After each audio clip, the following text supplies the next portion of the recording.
So this is introduction to, what is it called? Introduction to Machine Learning and Pattern Recognition. It has a long name, right? So Ecee 5644. I'll just refer to it as Intro to Machine Learning. We have 3 sections. This is one section, and this is on campus, let's say. And we also have a video section. That's why we have a video recording at the back. And I have this microphone here. So I will refer to these 2 sections as Erdoğmuş sections based on my last name. We have another section that's taught by David Bradley. So we'll try to synchronize the way the speed and the coverage of topics we cover in these sections, and the homeworks, exams, everything will be common, so that we can have a consistent grading across the 2 groups. My video recordings will be available on Blackboard. So if you go to Blackboard, on the left in the quick links list, you should see something like integrity. I don't know what it looks like in the student view, but in my view it looks like I have a bunch of stuff on the list, like announcements, syllabus, course materials, and then I think it's usually the last one. It's called Integrity, which is a software that's used to put the videos online. So you should be able to watch the videos in case you miss class here. Towards the end, I noticed that usually people find the videos more convenient, and they stop coming to class and instead watch the videos. So you will miss the chocolates and cookies that I will bring if you do that. Just so that you know. Okay, I don't know how many people we have in total. Looks like we might have over 50 easily, including the video people. Okay, let's look at my name here. So my name originally is this.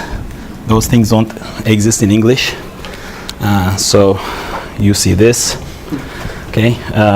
So if you really want to try to pronounce, this part is like dough, as in bread, the dough that you make bread from, and this letter is sh.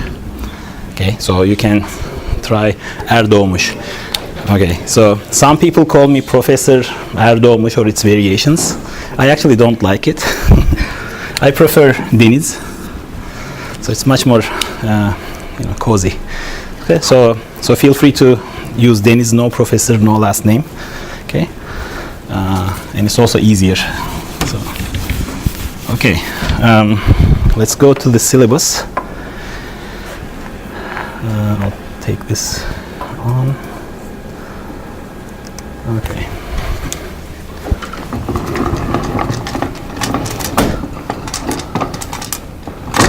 Oh yeah, so that's not it. So let me try to.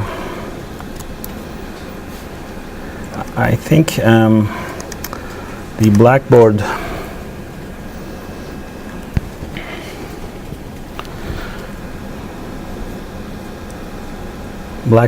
page is on, but we won't be using it much.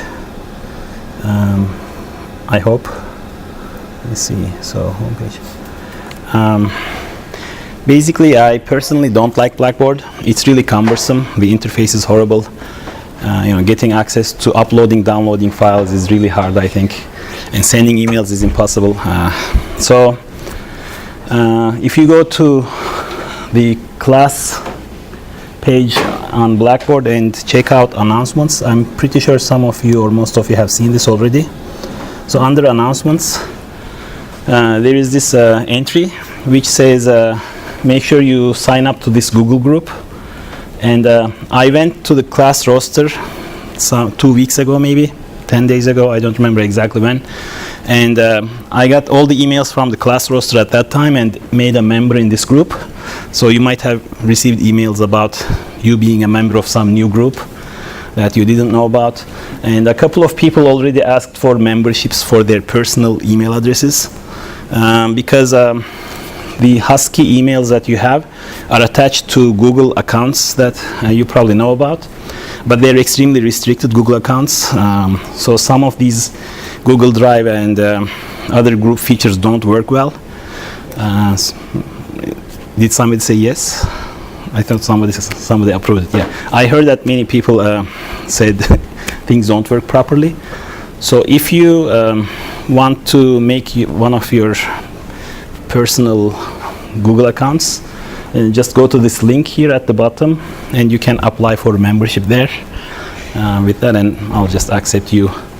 The downside is you'll probably get all the emails twice, one to your Husky email and then to your other personal email. But then some people said Husky emails accounts work fine, so I'm not sure. I don't have one of those accounts, so I cannot tell what the issues might be, or maybe no issues at all. So make sure you get emails from this Google group. And if you go to syllabus here, just because it is convention to put the syllabus on Blackboard, I put the current version here. It's a PDF file, but once you become a member of the Google group, I think I should put that here. Okay, I need to put another entry. So once you become a member of the Google group, you will get access to a Google Drive folder. So let's see here.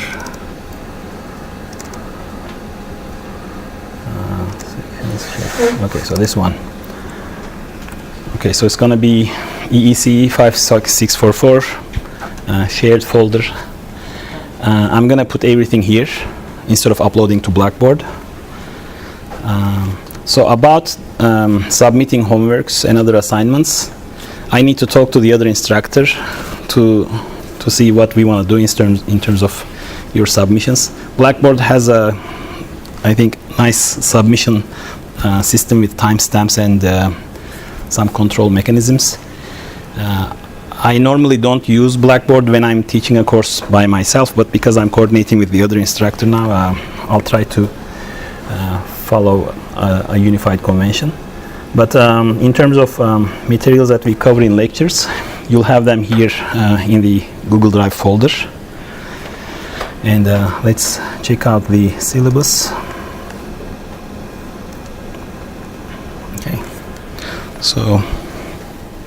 Okay, so David Brady is the other professor.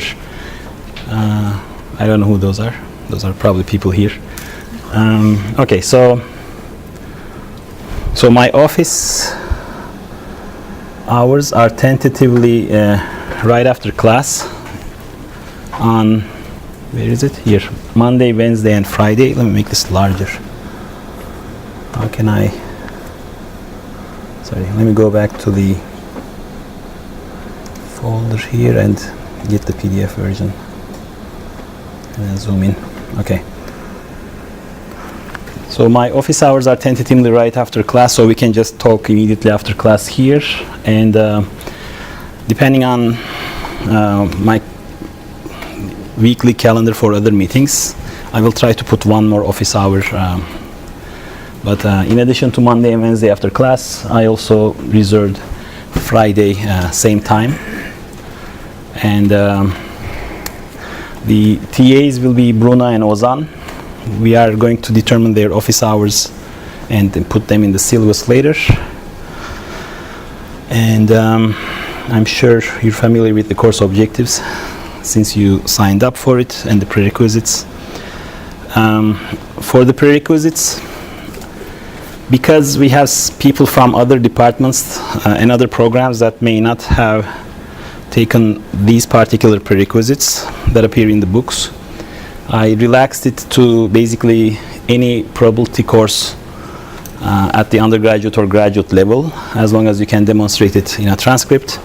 But then again, if you are one of those people who are taking it with the relaxed prerequisite requirements giving you access, You might want to make sure that you brush up on your probability theory and read to catch up if there are things that you're not able to follow, and come ask me as well. We'll have some programming. We're not going to impose any particular programming language, so anything you are comfortable using or you prefer using is fine. I'm not going to check your code, so as long as it works and your results look correct, we'll be fine. Most people end up using MATLAB, and second most popular language environment is Python. Occasionally we have people who use C++, but that's really rare. So I'm expecting this group will also mostly use MATLAB and Python. The textbook is officially this, Duda and Hart, pattern classification. I would like to warn you that I will follow external materials pretty extensively. So let me go to, for example, here this folder from summer 2. I was teaching this class in summer as well. Oops, maybe not that one. So, okay, that's zipped up. So eventually you'll get all of these external supporting materials. I'm gonna introduce them to our shared Google folder as we need them over time. So let's go back to the syllabus. Okay. So the book is quite nice, easy to read, and it explains concepts well. But like I said, it's not going to be the only source I'll be relying on. So don't take these reading materials literally. I mean, these are making references to what's in the book related to these topics, but I'll provide external tutorials and papers to supplement. There are some other nice machine learning books here. You might want to check those out. If you have them, those are also good reading materials. I think Bishop is either coming up in the near future or already published a revised version. So that's probably a good one to check out. So in terms of grading, speaking with the other instructor, David Brady, we thought we will have 4 homeworks and 2 exams. Homeworks will be 5% each, accounting for 20% in total, and exams will be 20% each. 20% each, accounting for 40% total, which leaves 40% for team projects. The homeworks and take-home exams will be primarily at the beginning, in September, October, and somewhat into November, but not passing the middle of November. Basically, we want you to spend November on your project. Okay, so you'll have an entire month to work on team projects, and we are reserving the last week of classes for team project presentations. So that means we will not have a final exam, and you're basically free for that final exam week. You can count on not having a final exam that week or anything. You'll be done by the end of classes, basically. Okay, so let's look at the topics. We'll start with a review of basic concepts from numerical optimization. Today I plan to cover numerical optimization basics, and on Monday probability and linear algebra. On Wednesday next week, principal component analysis and Fisher linear discriminant analysis, just to make an entry into basic concepts of dimension reduction for PCA and unsupervised dimension reduction and supervised dimension reduction, basically. So the first set of topics we'll cover is Bayesian decision theory. In machine learning terminology, that will be classification. Then we'll go to Bayesian estimation theory. Essentially, that's curve fitting or model fitting to data. We'll look at expectation maximization algorithm in the context of Gaussian mixture models in detail. Expectation maximization algorithm is a particular numerical algorithm that is used to solve a particular model fitting problem. So a class of approaches in the estimation theory section. So now that we know how to fit models, then we'll have to worry about which models to fit, right? If I have data, I can choose one of many possible models to fit. How do I choose among competing model types? So we look at model selection and related issues. Specifically, we'll look at Bayesian information criterion and cross-validation. You'll use cross-validation a lot, especially k-fold cross-validation will be frequently used. We'll look at support vector machines in detail, which is a method for designing classifiers and some related topics. Then we'll move on to clustering, and we'll look at some basic clustering algorithms like hierarchical and k-means, but then also some slightly more advanced ones, mean shift and spectral clustering. We'll look at two instances, one of each. We'll spend about a week on neural networks, some time on decision trees and boosting. Boosting is so decision trees and boosting are basically methods that combine simple classifiers with each other to make a more complicated classifier that performs better. So this is about combining simple classifiers to make more complicated but better performing classifiers.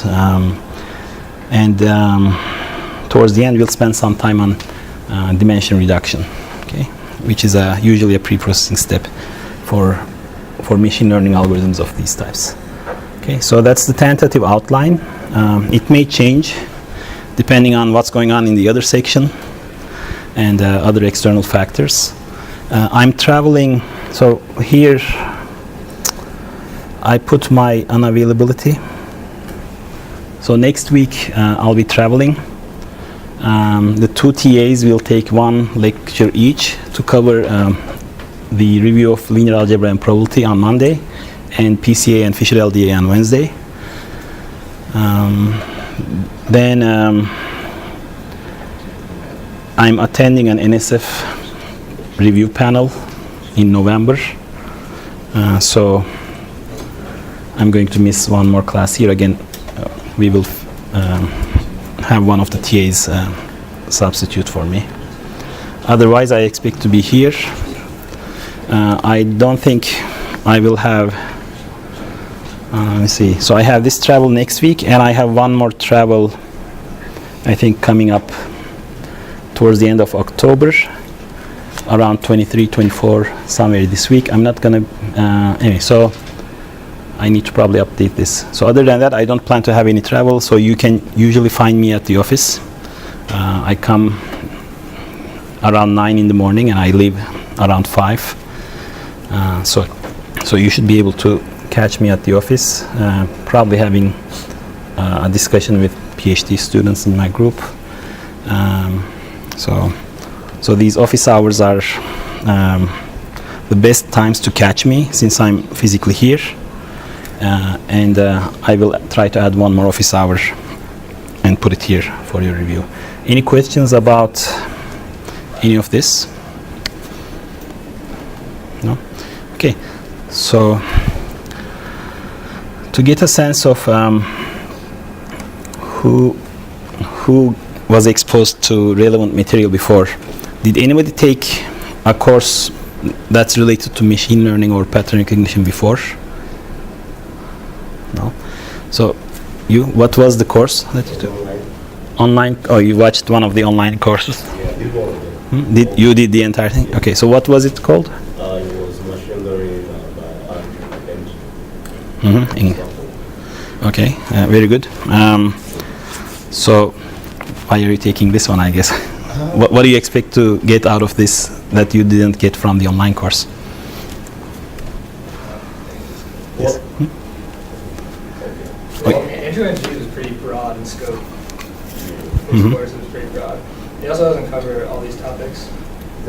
Okay, I mean, I didn't watch that course, so I don't know what he talks about or what he makes you do. More practical application, not actual theory behind it. Okay, so if you want theory, this is the right place. Yeah.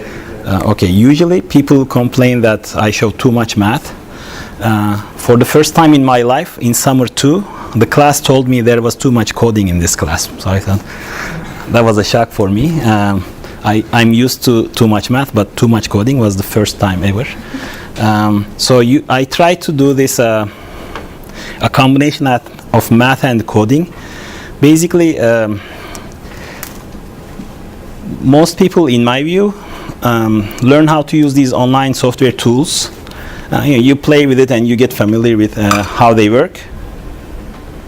That might be the microphone. It's still working. Okay. So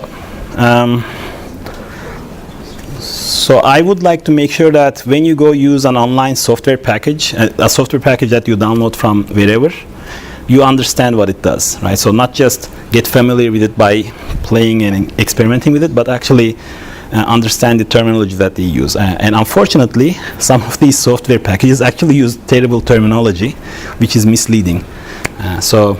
I occasionally find out about these when my PhD students tell me that they were using a package, they did something, and then I ask why they did that, and digging in, we find that the terminology was, I think, not very good.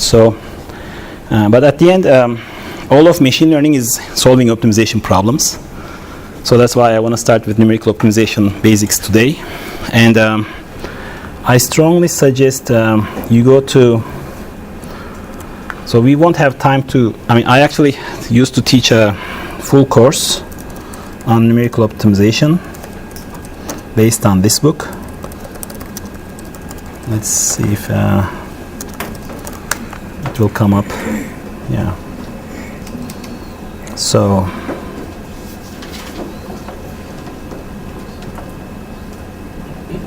that looks like it could be. No. Yeah, okay, that's it. So it's a really good book. I have a copy.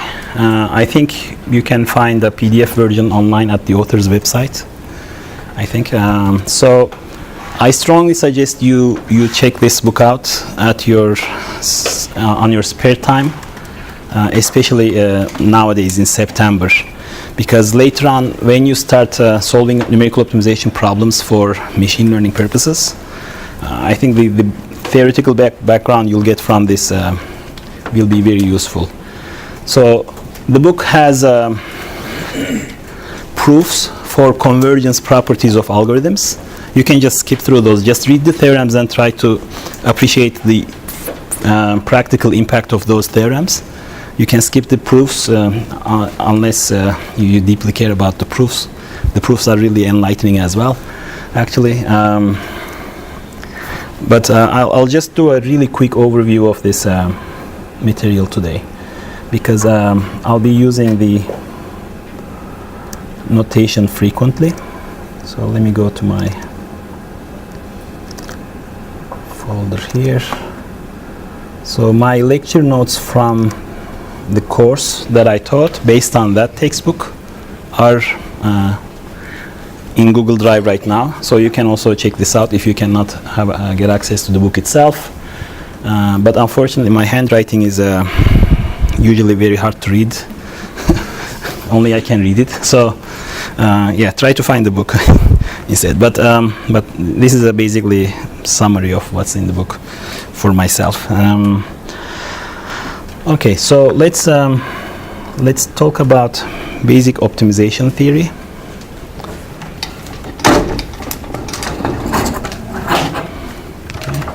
Put this at the top here. Did anybody take a course about numerical optimization methods before? Nobody. Okay, great. Sort of. So, what did you cover in that? They talked about gradient descent optimization methods and then maximum likelihood estimates. Okay, so we'll talk about maximum likelihood parameter estimation. Expectation maximization is a fixed point iterative method for solving those types of problems. Yeah, gradient descent, you'll use it all the time. For example, in neural network tools, you use stochastic gradient descent typically to train neural networks. Yeah, so it's the most basic. So let's talk about optimization theory for the remainder of this numerical optimization. Okay. So we're interested in problems in machine learning. We're always interested in problems like this. So minimize or maximize some function of a vector. Okay. So x is a vector. So typically, this x will be our model parameters. So parameters of a classifier, parameters of a probability density model, parameters, weights of the neural network, etc. Right. So I want to find optimal parameters that minimize some kind of expected cost. Typically, that's going to be the setting. Right. So that expected cost will be our objective function that I'm trying to minimize. Sometimes we want to maximize, like in maximum likelihood parameter estimation. We maximize a function instead of minimizing. So this book that I mentioned uses minimization of functions as the standard form. If you want to maximize a function, you can always take the negative of the function. Right? So maximizing negative f is the same as minimizing f. You'll get the same solution. So you can always switch back and forth between minimization and maximization problems.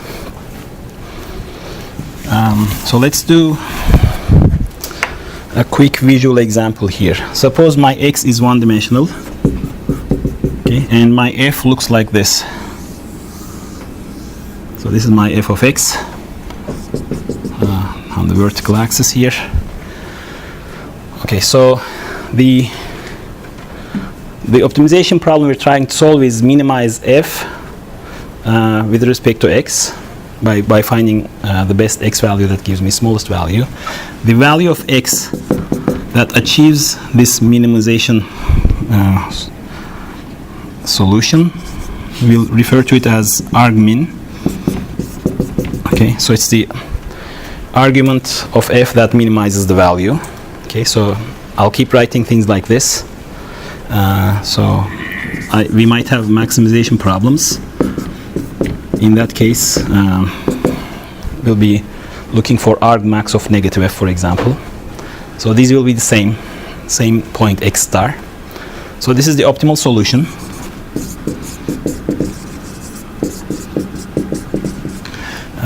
So in this particular example, this point here is the optimal x that I want to find.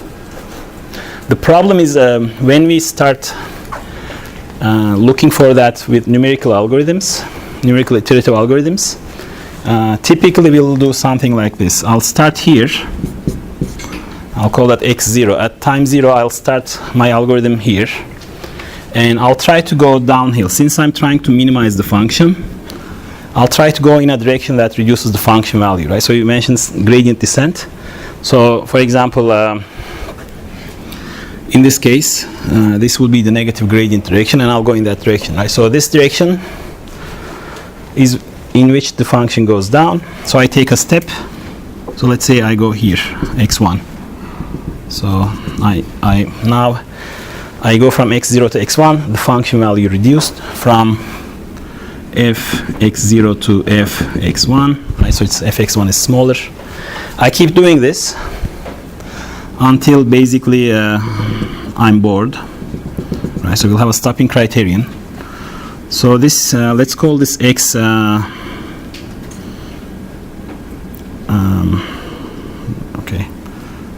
I'm gonna call this x wiggle, x tilde, like that. So this point here is called a local minimum.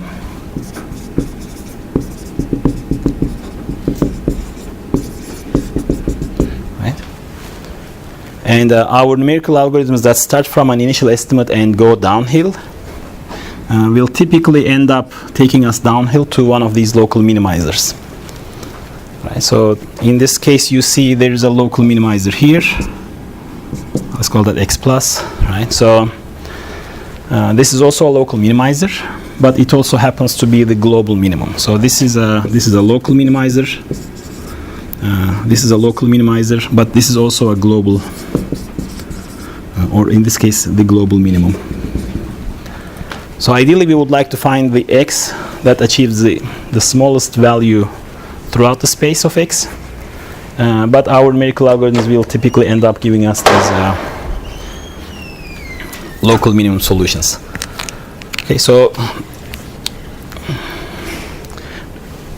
this is a case where we have no constraints on what values X can take, and we call this class of problems unconstrained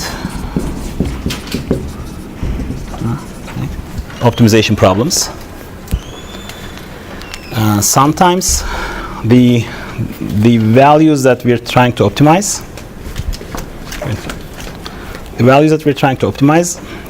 are not allowed to take some values. For example, if our problem is to fit a Gaussian probability density function to data, and the parameter includes the covariance matrix of the Gaussian PDF, the covariance matrix of a Gaussian cannot be a negative definite matrix. And if this doesn't make any sense to you, on Monday when you do linear algebra basics, all of these statements will make sense. But basically, you cannot have an arbitrary matrix as a covariance matrix. Covariance matrices are restricted to be in a certain set. So in those cases, so we call that set of allowed values the feasible set.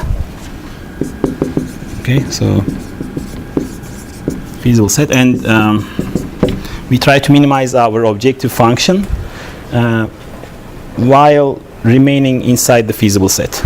So basically unconstrained problems. So this is a constrained problem. Unconstrained problems are where, so this is a subset of Rn. Unconstrained problems have the entire vector space Rn as the feasible set. Right? So everything is feasible or allowed. Okay.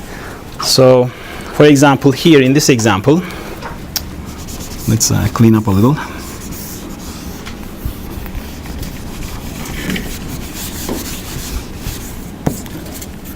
So f could be this. This is the unconstrained global minimizer, but we might have a restriction on the values x can take. For example, let's say x is allowed to be inside this interval, and it cannot take values outside the interval. Right. So this, since these values are not allowed, this global optimum, this global minimizer, this local minimizer, they are not allowed to be produced as a solution from this problem. And in this case, this particular local minimum happens to be the global minimizer of the constraint problem. Okay. So a local minimizer of the unconstrained problem can become the global minimizer of the constraint problem if the constraint basically eliminates all the other local minima, right? Or the global minima. So this is one situation. Another situation is this. So when you have constraints. Okay. So let me actually put them side by side. Constrained optimization. Okay. So we have two situations. One is, here is my function. My feasible set includes the local minimum. The other situation is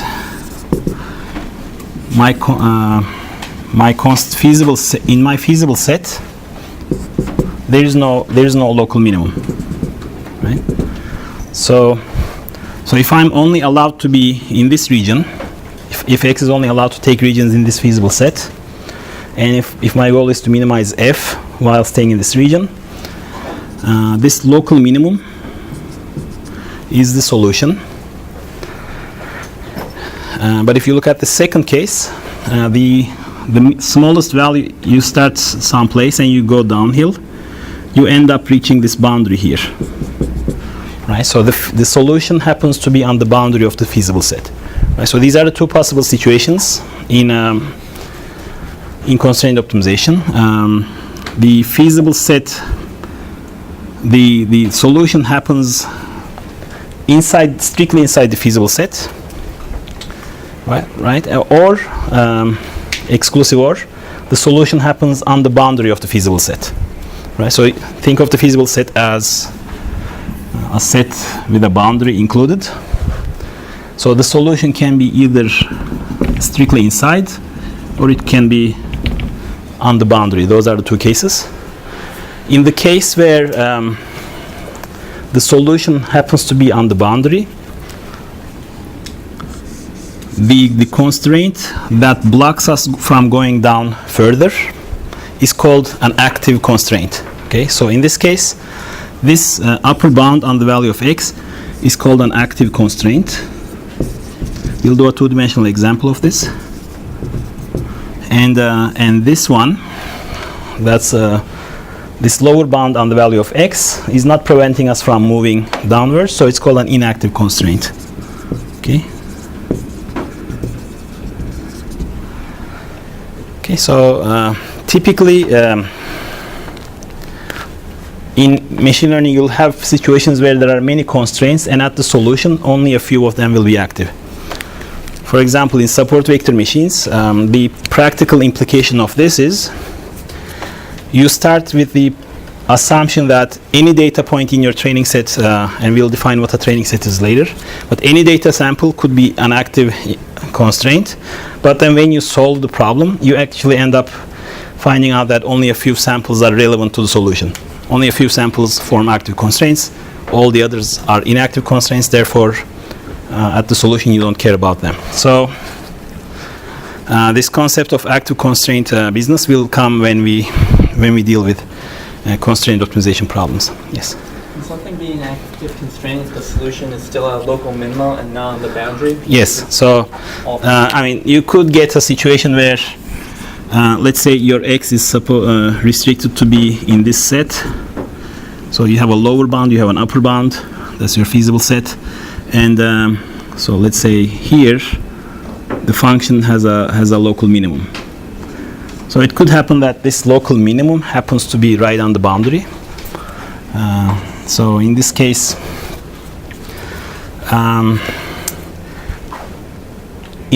in practice, I mean, it's hard to classify, since I would call this an inactive constraint, because even if the constraint wasn't here, I would stop here anyway. Yeah. So typically when this happens, the numerical algorithms converge slower. So there's a practical, so there's no problem in finding this, but there's a problem in getting there fast. Usually these situations are resolved faster with numerical iterations, and that kind of scenario creates some slowdown for the algorithms. Okay, so let's do a two-dimensional example, just so that these constraints, these concepts become a little more clear. So suppose I'm trying to minimize an easy function like, okay, so I'll have my x be two-dimensional. So I have x1, x2.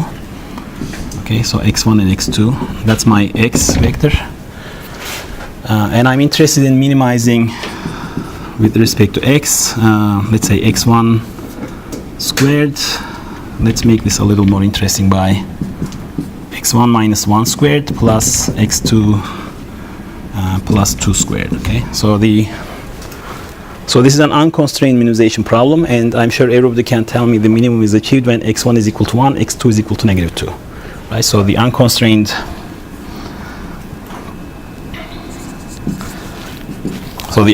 solution is 1, negative 2, right? So if I draw the equilevel contours of this function, so let's say here's my two-dimensional x1, x2 space. So we have a 1, 2, that's negative 2. So somewhere here,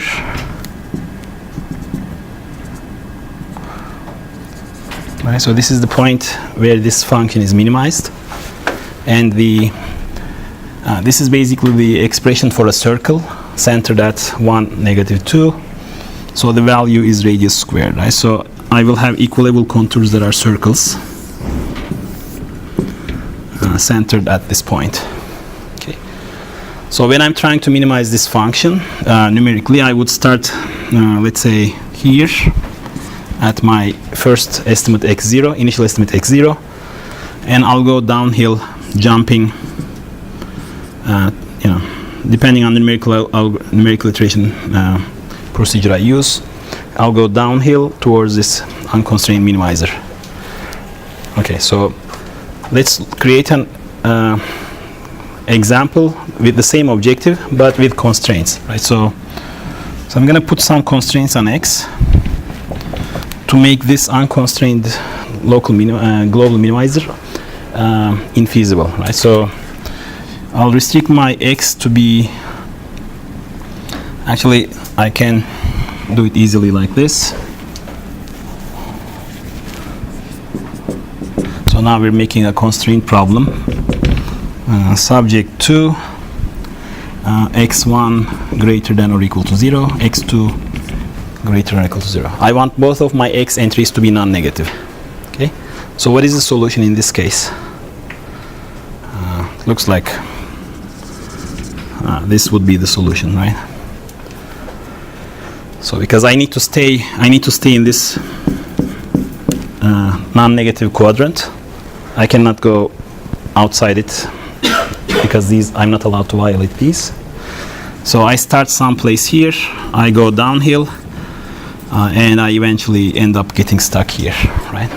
So because downhill at this point means violating this first constraint, and I'm not allowed to go there.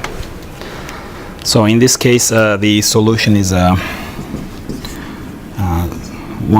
0, right? So the unconstrained solution is 1, negative 2. Constrained optimizer with these constraints is 1, 0. Okay. So in this case, this constraint x1 must be non-negative is actively blocking me from going downhill. So it's an active constraint. Right? So it's an active constraint at this solution. And the second one is here. It's saying don't go left. I'm not trying to, it's not preventing me from moving anywhere at this, so it's an inactive constraint. Okay.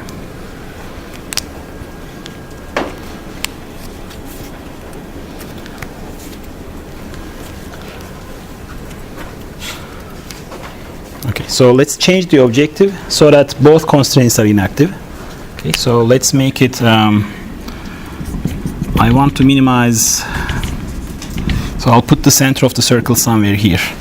Let's put it at 3, 2, right? So x1 minus 3 squared, x2 minus 2 squared. So I want to minimize this function subject to the same things. Subject to x1 is non-negative, x2 is non-negative, right? So I'm going to change my visualization here. Okay, so it's going to be x1, x2, let's say 3, 2 is here. So here I have the center of the circle. These are the equilable contours for different values of the function here. So this is my fx, right? I'm trying to minimize this function while staying in this first quadrant. This unconstrained solution, which is at 3, 2, both minimizes the function and satisfies all the constraints. So it's great. So my solution is 3, 2, which is also the unconstrained minimizer. So in this case, both of these constraints are inactive, right, at the solution. Okay. When we're in the examples that we do in class, almost all the time, except for those support vector machine cases, almost all the time we'll encounter this situation conveniently because well, they appear in class, therefore they must be the easier ones that we can solve, right? So in real life, that's not what happens. So basically, don't be misled by how easy it is for me to derive something in 10 minutes in class. In the real scenario, you might encounter situations where life is not that easy, and you'll have to resort to these numerical optimization algorithms to solve them properly. Okay, so but whenever we solve a problem like this, I'll try to make sure that we emphasize that there are constraints, and we'll assume that the constraints will be inactive at the solution. We'll solve it in an unconstrained fashion, and then check if the constraints are satisfied, right? So for a constrained optimization problem, I can do the following: assume constraints will be inactive, solve for the unconstrained minimizer, and then at that point check the constraints. If the constraints are satisfied, you're done.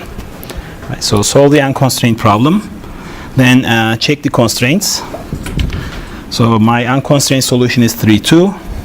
Is 3 greater than or equal to 0? Yes. Is 2 greater than or equal to 0? Yes. I'm satisfying all the constraints, therefore I'm done. Right, in the previous case, if you solve the unconstrained problem, you would have received a solution of -1, 2. Sorry, 1, -2. And if you go check the constraints, -2 is not greater than or equal to 0, which means that solution is not acceptable. So then I need to go find that constrained problem solution properly. Right, so, but in class, typically we'll get lucky with the examples we choose, and all of our constraints will end up being inactive. But in practice, make sure that you don't ignore the constraints, because otherwise you'll end up with solutions that are not feasible for practical use. Like you don't want to end up with a covariance matrix which has negative eigenvalues after your estimation procedure, because it's not a legitimate covariance matrix, so your model is useless. Okay, so I'm going to mention a couple of typical algorithms that people use for unconstrained optimization. The constrained optimization algorithms are a little more complicated. I suggest you look at the textbook for that purpose.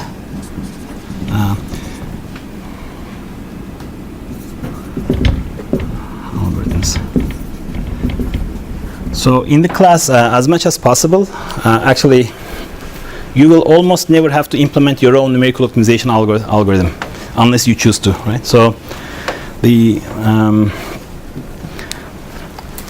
questions we will prepare for you will usually let you use existing code from MATLAB or Python toolboxes, so that you don't have to implement these from scratch yourself.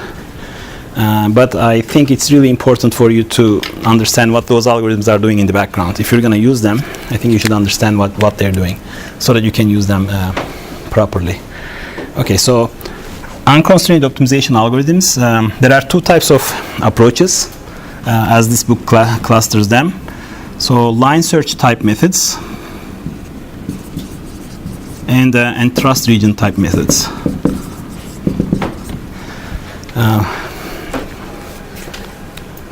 Let me see. I think I've never seen anybody use a trust region type method in machine learning papers. So it seems like everybody is using line search type methods. They're easier to to learn and implement. Probably that's why. So let's focus on the line search methods. So suppose I have a function. I'm going to draw the equilevel contours of a function. So by equilevel contours of a function, I mean things like, okay, so let's go back to this example with circles.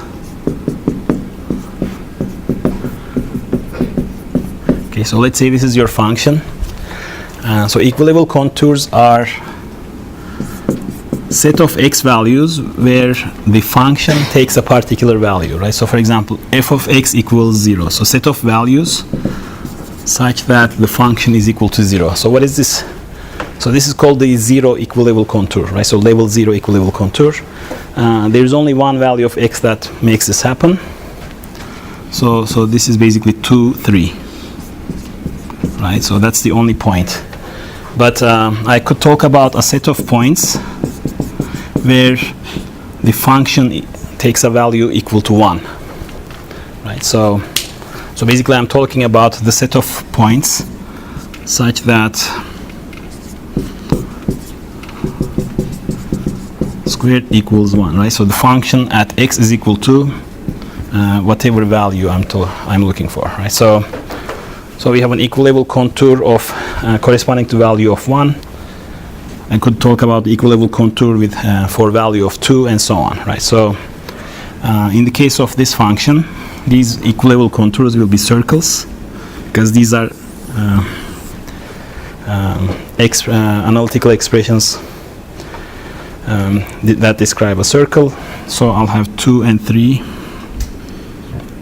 So this is center. Let's say I'll have a circle here, I'll have another circle here. So this could be f of x equals 1. This could be f of x equals 2. Another one here could be f of x equals 3, right? So for different values of the function, you get different sets of x values that make the function take this value. Okay. So the equilevel contour for value c is a curve in 2 dimensions, or it's a surface in n dimensions. It's an n-1 dimensional surface locally. Inside, if you include inside that set, so if you make this set of x values for which the function is less than or equal to a value, these are called level sets.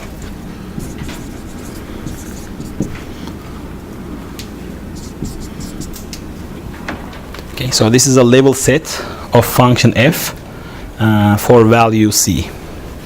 Right, so I can have a level set for value 1, level set for value 2. So those are including the interiors of the regions enclosed by those curves or surfaces. Okay, so if you look at the numerical optimization textbook, they talk about level sets shrinking as you get closer to the minimum. Level sets shrink around it. For visualization in the course, I'll keep using these equilevel contours. Right, so it's really important for you to become comfortable with this concept of equilevel contours. So let's take a function that may have the following equilevel contours. So I'm just going to make up a function here. Okay, there. Okay, so let's say the function has a small value here at this point, and then as I go outwards, each of these closed loop contours represents an equilevel contour with an increasing value. Right? So the function values f increases as I go outwards. Okay, from this point. So this is the smallest value. So let's say you start here with an initial estimate and my goal is to minimize. These are equilevel contours of fx, and I'm interested in minimizing that function by choosing a good value of x. So I'm trying to find this point here. So you mentioned gradient descent. For example, one approach is to take the negative gradient of the function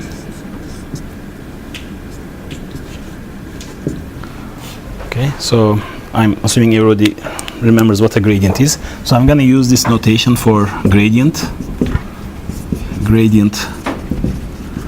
of f, okay, evaluated at x. So it's a column. Let's take this as to be a column vector. So I'll find the negative gradient direction, because gradient direction, if you recall from basic calculus, right, is the direction in which the function value increases fastest locally. So negative gradient direction is the direction in which the function goes down fastest. So it looks like locally, if I want to go downhill as fast as possible, I should follow the negative gradient direction, right? So I find the negative gradient direction, and along that direction, so this is a ray that's along the negative gradient direction at my current location. I will try to find a point on this ray that has a smaller value of f than my current location, right? So let's call this, so I'm on this equilevel contour now. So the value of functions, the value of the function on this surface is f at x0, right? So this equilevel contour passing through x0, that's the current value of the function. So you can see from this visualization that if I go too far, so beyond this point where the equilevel contour turns back and intersects the ray, right? So the function value will increase, right? So I don't want to go too far because this will happen. Eventually this equilevel contour will close on itself, and then somewhere along the ray, that ray will intersect the equilevel contour or surface, and then function values will start increasing. So if you do a one-dimensional version of this, it looks like this. Of course, in one dimension, everything is easy. So let's say this is my x, this is my function. So suppose you start here, gradient is to the left, negative gradient is to the right. So I'm trying to go to the right because that's the direction in which function goes down. But if I go beyond, let me just change this so it's easier. Let me make this go up like this. So if I go beyond this point, if I go to here, for example, the function value will be larger. So I don't want to go beyond that point. This is the equilevel contour in this case is a set of these 2 points, right? So I don't want to go beyond the equilevel contour on the other side. But if I go to here, the function value is smaller than where I am. Or if I go here, take a really small step, the function value is smaller. So that's a good step. I went to a new location. So I want to go to a new location in this interval that makes the function value smaller than at my current location. So how do I find a good location along this ray? You use a method to do line search, right? So you use a line search algorithm. If you go to the textbook, there are plenty of line search methods. So let me turn on the screen for 1 second.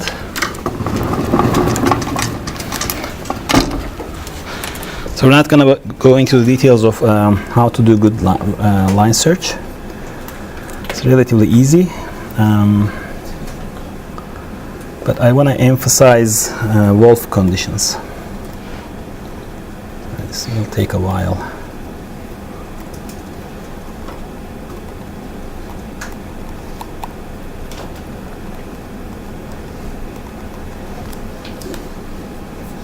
I think I need to go a little further.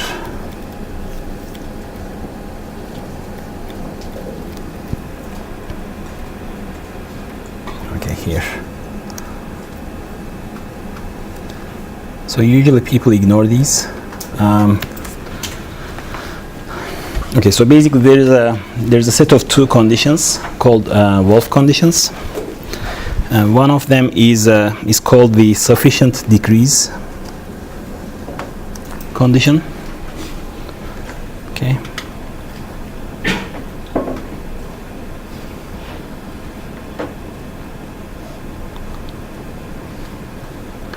And I'll just try to illustrate. And the second one is called the curvature condition.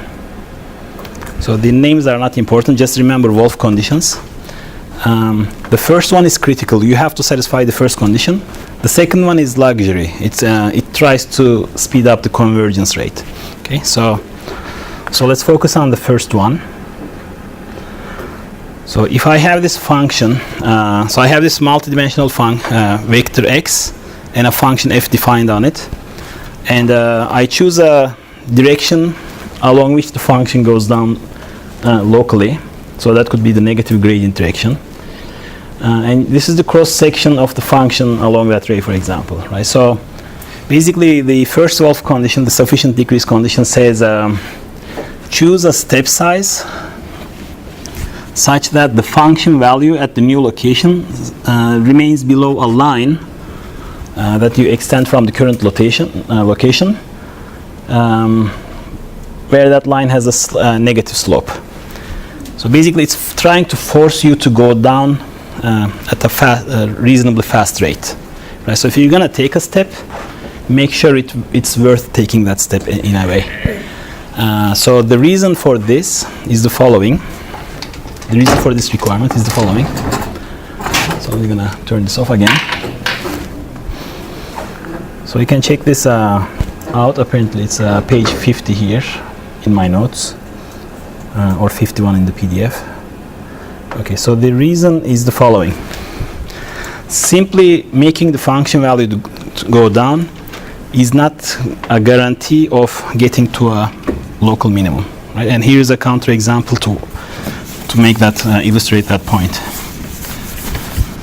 Suppose I have a function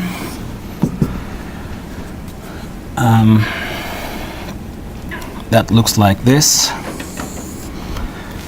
So let's say this minimum occurs at 0, and so I'm gonna I'll try to make a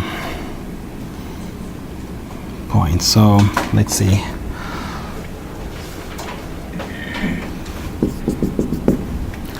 So I want to start from somewhere greater than 1, and I'm going to go down to 1. So how can you give me a sequence that starts from a value that's greater than 1 and then monotonically goes down and converges to 1? Something like k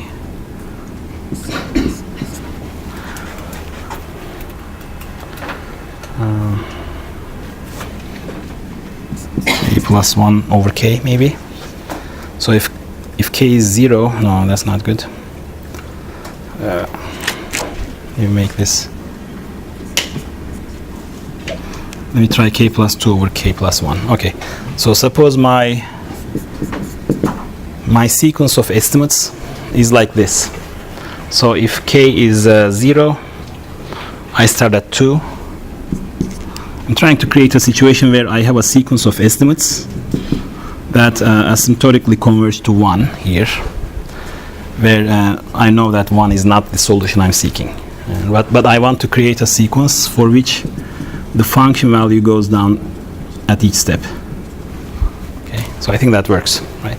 So basically, you could have a sequence of estimates such that at each step you're making the function value go down, but the sequence converges to a point which is not a minimizer of the function, right? So simply only having function decreases at each step is not a guarantee of reaching a local minimizer. You need to basically that's what the sufficient decrease condition tries to prevent from happening. It tries to prevent you from taking ridiculously small steps, basically, that will prevent you from moving to a value that's sufficiently better, not just better. Okay, so that's why it's called sufficient decrease condition. Okay, so it's really crucial that you do line search properly. Check out the algorithms in the notes. For example, the simplest one is called backtracking. Right, so you start from a large candidate. Let's say this one. So you ask the question, okay, I'm here, I'm going to go in this direction. Can I go here? No. Okay, multiply that length with, let's say, 0.9. Any value that's less than 1. So multiply that with 0.9 or 0.8. You come to a smaller candidate, step size. Can I go there? That's acceptable, so you go there. Right? So you start with a large candidate, and then you backtrack from there by multiplying with a value less than 1 until you find the first acceptable solution. You take that step and you do the same thing at that new location. So now that becomes your x1. You find negative gradient, for example, at this location. You do a line search along that direction. You go here, that's x2, and so on. Right? So you'll keep jumping around if you're taking large steps, you'll be jumping around and closing in to that point. Or you could be taking small steps, right? So your initial guess might be already small and it's acceptable. So you go to the negative gradient direction. You try a small candidate step. That looks fine. You go there. So what happens then is you take small steps and end up converging with a smooth trajectory to the minimizer instead of jumping around and spiraling around it, right? So both of these are possible. Line search methods, line search algorithms combined with Wolf conditions will guarantee that your algorithms will converge to a local minimizer. So what defines a local minimizer? We keep talking about these local minimizers. In the unconstrained case, right, the local minimizers satisfy two conditions for functions that are twice continuously differentiable, right? So assume f is twice continuously differentiable. So I'm interested in minimizing f, right? So I will so condition 1 is gradient of f at the local solution will be 0, right? So this is the first derivative will be equal to 0 at the local minimum condition. Second condition, which we will not refer to much, but just for completeness. Second condition, the Hessian, and you'll get a review of this concept on Monday. So Hessian at the solution, at the local minimum, will be positive semi-definite, right? So don't worry about this second condition much. We'll make plenty of use of this first condition. We'll take our objective, differentiate it with respect to the parameters that we're trying to optimize, equate to 0, and solve for the roots of this. Equation. It's going to be a nonlinear equation typically, and sometimes you get lucky and it's a linear system of equations, but that's a rare situation.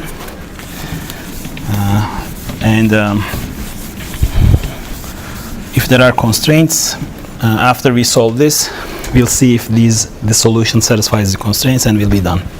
Okay. So in the case of unconstrained problems, the gradient will be 0 at the solution, and the Hessian will be positive semi-definite. So let's look at some examples. So let's say f of x is, okay, so I'm going to make this x minus mu transpose a x minus mu. So my x is two-dimensional. So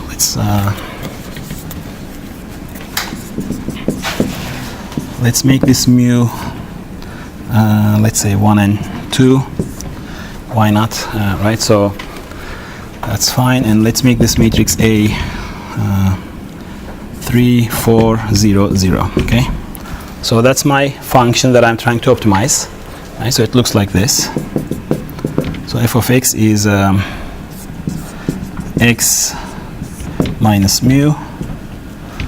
Mu is 1, 2.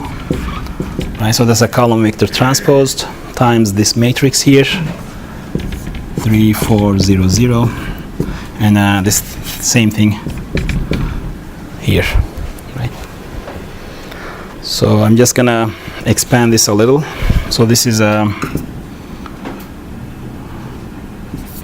x1 minus 1, x2 minus 2, right? So that's this x minus mu transpose vector times, I made it easy so that I can multiply easily, x1 minus 1, x2 minus 2, okay? So if I multiply this, it's going to be 3 x1 minus 1 squared. So it's going to be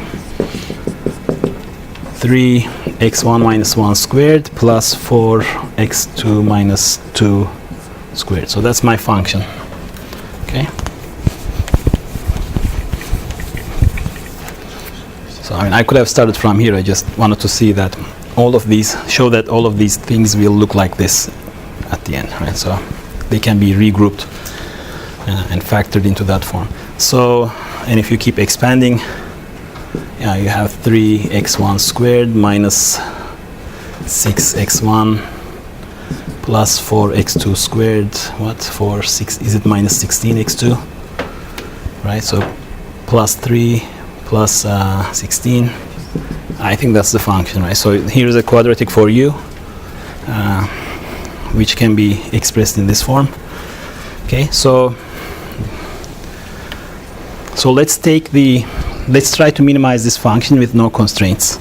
Okay, so I know that at the solution, at the local minimum point, gradient of f will be equal to 0. Right? So for quadratic functions, life is as easy as it gets. We'll take the gradient of this with respect to x. It's going to become a linear expression in x. I'll take that linear expression equate to 0. It's a solve a system of linear equations type situation. So it's going to be trivial, right? So let's find the gradient of f, which is a vector with derivative with respect to x1 and derivative with respect to x2 appearing in the entries, right? So derivative with respect to x1 is 6 times x minus 1, right? So it's equal to 6x1 minus 1. Derivative with respect to x2 is 8x2 minus 2, right? So at the solution, gradient should be equal to 0. So this is equal to 0. And that means x1 should be 1, x2 should be 2. So x star is, so at x equals optimal x star, at that optimal point it should be 0, 0, which means x star is 1 and 2, right? Which is, if you go back to this, if I gave you the objective in this form, it would be easy to see that x equals mu, right, where A is a positive semi-definite matrix, is the solution. So in this case, I chose this A to have positive eigenvalues so that we have a minimum that's unique.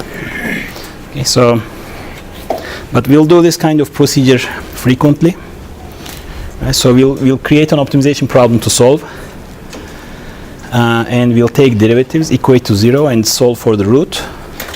And that root will be our estimated optimal parameters. Right, so for example,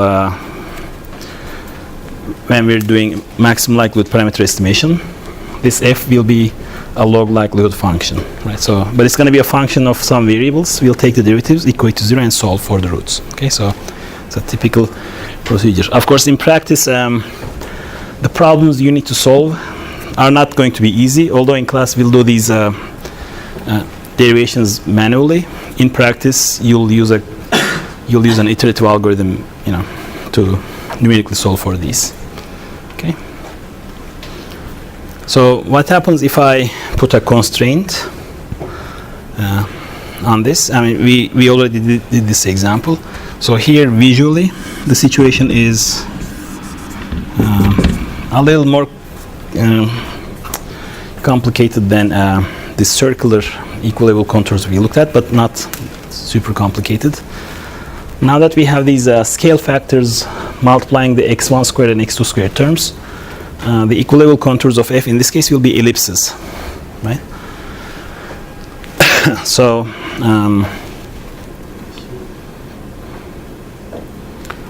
yeah, I think we'll get, so the center of this ellipse is at 1, 2. So let's say 1 is here, 2 is here. So the center, this is the center, and the eigenvalues of A will determine how elongated the ellipse is, and the eigenvectors will determine in which direction, but the equilevel contours will be ellipses elongated in one direction, like this, okay? But it's exactly the same situation. I'm trying to minimize a function with these equilevel contours. With no constraints, I go to mu, because nothing is preventing me from selecting mu. But if there are constraints that tell me x should be on the on the upper side of these two linear boundaries here, then I cannot select mu because it's not allowed anymore. So I'll perhaps end up selecting this corner point, which is in the feasible set, and within the feasible set, it's the point with the smallest function value, right? So, okay, so we'll end up with situations like this occasionally when the constraints are active. Not in the manual examples we solve, but in practice, when you do numerical optimization, it's going to be possible. So this form is going to be appearing all the time because we'll talk about these Gaussian PDFs. So I want to just give a quick connector to Gaussian PDFs here. You'll do more of this on Monday when you review probability theory. But so you probably worked with or heard about a multivariate Gaussian probability density function. So it's a function that looks like this. So whatever your dimensionality is, let's say x is n-dimensional. So there will be a constant here that makes this function integrate to 1, and it's going to be an e to exponential with this type of exponent. Okay. So, and specifically, actually, here we'll have 2 pi n over 2 determinant sigma. Okay, so it's going to be like this. Okay, so we'll encounter this a lot because it's a convenient function to use in all the examples, and we'll have a lot of practical implementation examples involving these Gaussian PDFs as well. But the point is, this form here, right, will keep coming up.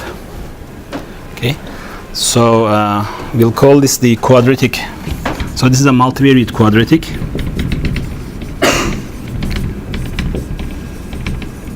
Function. So basically, it's a multi-dimensional parabola, right? So it's a polynomial of order 2 in n dimensions. So make sure you are extremely comfortable with these types of expressions. Polynomials of order 2 with n-dimensional variables. Okay, so we'll take derivatives of these expressions like we did here. We'll solve for roots of those, which will be easy, and so on. Okay. Any questions so far? Yes. Are there any conditions over the matrix A for it to be a multivariate quadratic? Like it needs to be positive? Yeah. Okay. So, in general, no. If it's a Gaussian PDF, this has to be a positive definite matrix, which ensures that it's a legitimate covariance matrix based on the definition. But if A is not, so let's look at the equilevel contours of these functions. When A is not, when A has different types of eigenvalue combinations. Okay. So I'm gonna drop the mu here. Just use x. So mu is equal to 0, right? So let's say mu is equal to 0. So my function is x transpose ax. Okay. And the possible combinations are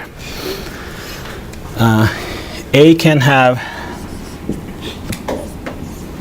all positive eigenvalues. A can have all negative eigenvalues. A can have eigenvalues of A are mixed. So some eigenvalues are positive, some eigenvalues are negative.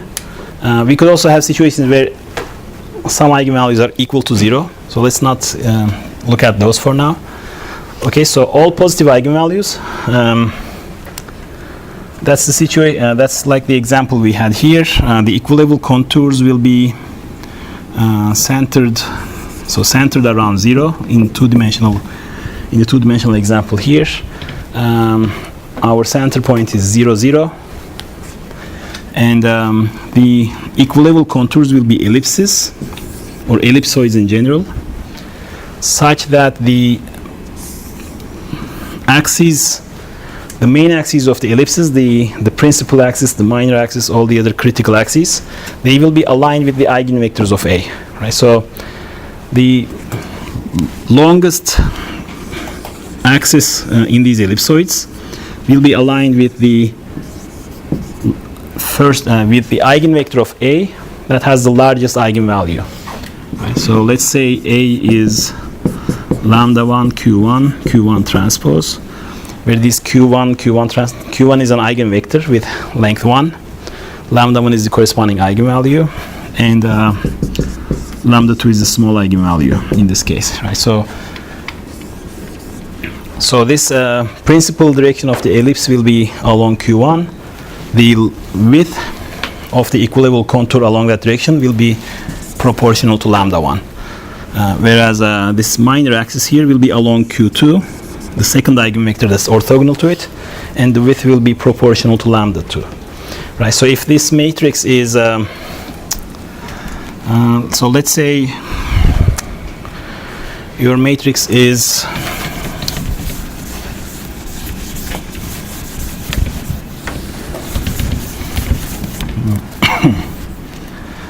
3, 1, 0, 1, 0 plus 1, and let's make it 2, 1, 0, 1, 0, 1. Okay, so basically I chose my first eigenvector to be horizontal in the first direction, and second eigenvector to be along the second direction, right? So this will look like, if this is A, and the eigenvalue ratio is 3 to 2. Right, so in the x1, x2 plane, the eigenvector with the larger eigenvalue is in this direction. Q2 is orthogonal to that along the second direction. So along Q1, the ellipses will be 3 wide, and along Q2 they will be 2 wide. So it's a 3 to 2 ratio. So it's going to be elongated horizontally. So I'll have a 3 to 2 ratio.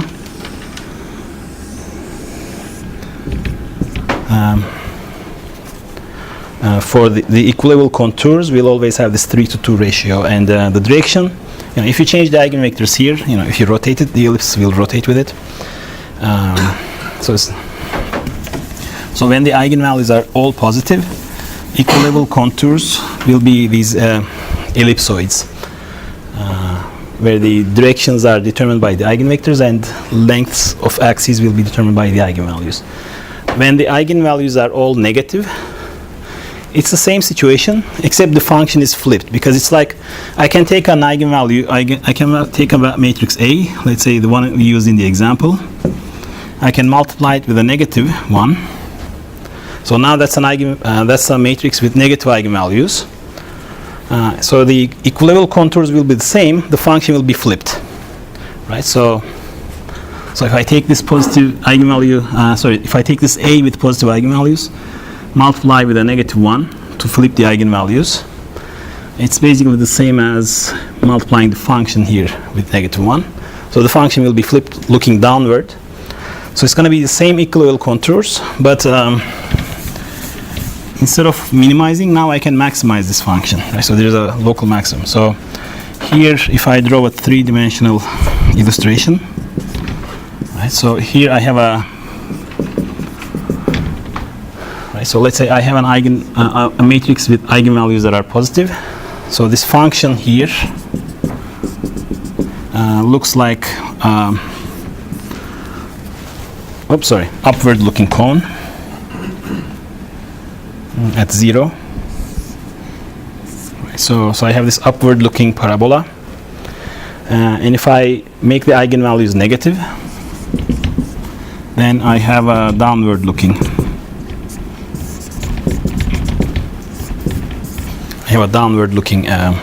paraboloid. Right, so all eigenvalues positive. The function is a parabola that looks up. All eigenvalues negative. That makes the function a parabola that looks down. If I have mixed eigenvalues, so let's say 1 positive, 1 negative, then along one direction, one eigenvalue vector direction, the function goes up quadratically. Along the orthogonal eigenvector direction, it goes down. So you get a saddle point. Right? So it would look like, let me try to illustrate here. So let's say your f of x is, I'll make it a little general so I can shift it. So let's say mu is here. Okay, so that's mu, and one eigenvalue is positive and the other eigenvalue is negative. So let's say the eigenvectors are this way and that way. Let me make it this way. Okay, so along Q1 I have a positive eigenvalue. So in this cross section the function goes up. So the function goes up along Q1. Along Q2 the function, along the Q2 cross section the function is a downward looking parabola. So I have an upward looking parabola and a downward looking parabola orthogonal to each other, and in between you have a saddle like surface, right? So the equilateral contours, it's easier to draw the equilateral contours, will look like, so let's say mu is here, so will look like this. So this is Q1 and this is Q2. Okay, so if I go along Q1, it's an upward looking parabola. If I go along Q2, it's a downward looking parabola, and in between, depending on where I am, in which direction I go to, it may be going up or down. So, right, so it's going to be every cross section will be a quadratic, but whether it's a quadratic that looks up or down will depend on the direction, being closer to Q1 or closer to Q2. Right? So these points then, this mu here will be a saddle point, right?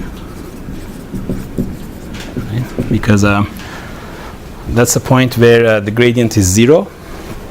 The gradient of f is 0 at mu, but the eigenvalues of the Hessian matrix is A, are mixed. So in some directions you go up, in some other directions you go down. So typically we won't encounter these situations, although you might end up designing a machine learning optimization problem that has this situation. It's fine, you just deal with it. So typically we'll have this type of situation. So life will be easy in this class most of the time. Okay. So we have about 10 minutes, I think. I just want to mention a couple of things about constrained optimization. So let's go back to these notes.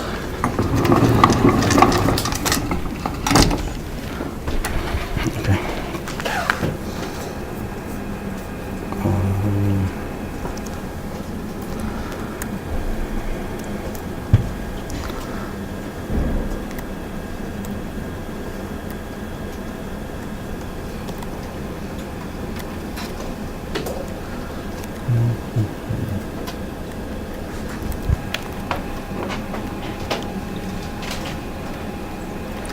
You probably heard about these things, but maybe never use it. So we'll make extensive use of a concept called Lagrangian. So it basically it's a generalization of gradient for constrained optimization problems, right? So in unconstrained problems, we'll find the points where gradient is equal to 0. In constrained optimization problems, we'll find a point where the Lagrangian is equal to 0.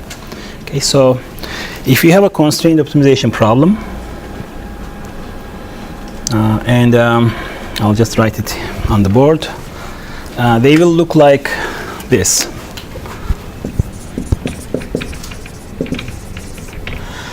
So I'm trying to minimize a function f subject to, we will have some equality constraints in general. So equality constraints will be of this type. For example, it could be something like ax plus b equals 0. So those are linear equality constraints. So make sure that your parameters satisfy this equality. They could be nonlinear as well. And we will also have a bunch of inequality constraints. All the examples I showed in visualizations were of the inequality constraint type, right? So So a Lagrangian basically takes the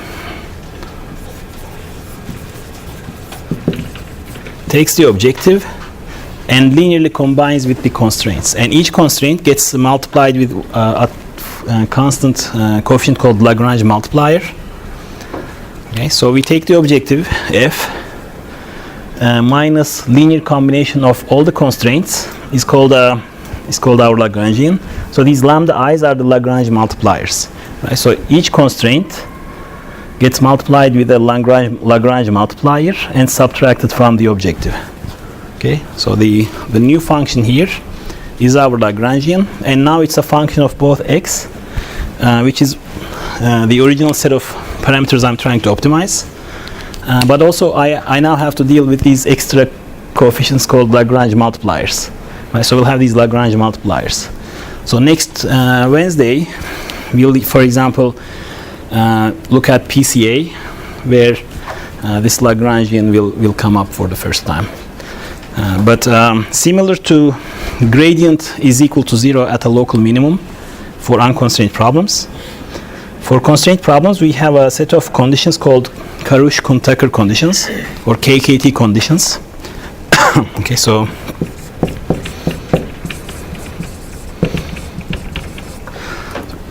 we will not use these extensively, but every time we check if the constraints were satisfied and the gradient was 0, essentially we're checking these in a simplified context, right? So typically, generally, this is what you should be checking for. So let me just scroll down to the conditions. So for a constraint problem, at the optimal solution, all of the following must happen simultaneously, right? So the first one is the most crucial one. It's similar to the gradient equals 0 at the optimal solution. In this case, we have the derivative of the Lagrangian with respect to x must be 0, right? So instead of the gradient, it's the Lagrangian here. The others are basically dealing with satisfying the constraints. So all the constraints must be satisfied. All the equality constraints must be satisfied. All the inequality constraints must be satisfied. The Lagrange multipliers must satisfy one of these two constraints. So all the Lagrange multipliers must be greater or equal to 0 at the solution, and these products, Lagrange multiplier and the constraint itself multiplied, it must be equal to 0. So the implication of this is at least one of these must be 0. Either the constraint becomes 0, which means an equality is satisfied, or the Lagrange multiplier becomes 0. So remember, we were talking about these active-inactive constraints. For active constraint, for active inequality constraints, equality constraints are always active. They always block us from moving away from them. So these are always active. And the inequality constraints come in two flavors. Right? So they're sometimes active, sometimes inactive. So this last one basically tells us which inequality constraints are inactive and which ones are active. If the Lagrange multiplier for a constraint is 0, that's an inactive constraint, right? So, and that basically, if you go to the Lagrangian, that lambda equals 0 makes that constraint disappear from the Lagrangian. If the Lagrange multiplier is positive, then it's an active constraint. That means it's actively blocking you from getting a smaller value, right? So the value of the Lagrange multiplier will tell you if a constraint is active or inactive. 0, inactive, positive, active. Okay. So when we solve for a support vector machine, for example, remember I said only a few data samples will end up giving active constraints. So there will be Lagrange multipliers attached to each data sample. Only a few of those will be non-zero. All the others, most of them will end up being 0. Right? So we'll make a reference to this once in a while. We won't make extensive use of it, but know that it exists because we typically solve constraint problems in machine learning, and these are the fundamental properties of the solution. Okay, so oops, just one more thing before we stop today. We talked about gradient descent as the example. Right, so at your current location, you find the negative gradient direction and try to go in that direction with a suitable step length. A better choice of direction is given by a method called Newton's method, or Newton direction. So instead of negative gradient, Newton's direction is Hessian inverse negative gradient. Usually this is very computationally expensive because you need to take second order derivatives and invert that matrix. So it's a computationally expensive process to find the Newton direction, and people settle for methods called quasi-Newton methods, which are better than gradient descent, worse than Newton, but it's a good compromise in between. Right? So these give you really cheap good direction estimates. So cheap to compute, and then you choose a quasi-Newton direction, and then you do your line search along that direction, and you'll converge faster than gradient descent. Right? So gradient descent converges linearly. I'll just tell you the names. Newton descent converges quadratically. Doesn't matter exactly what these mean, but basically quadratic convergence rate is faster than linear convergence. It's way faster than linear. And quasi-Newton methods converge superlinearly. So not as good as quadratic, but better than just linear. Okay. So once in a while, I'll tell you to not use gradient descent, instead use a quasi-Newton method, because there are really nice and easy to design quasi-Newton methods, and it's basically almost pointless to use gradient descent when you could just do one of those. So, okay, so we'll stop here and continue with a probability and linear algebra review next Monday.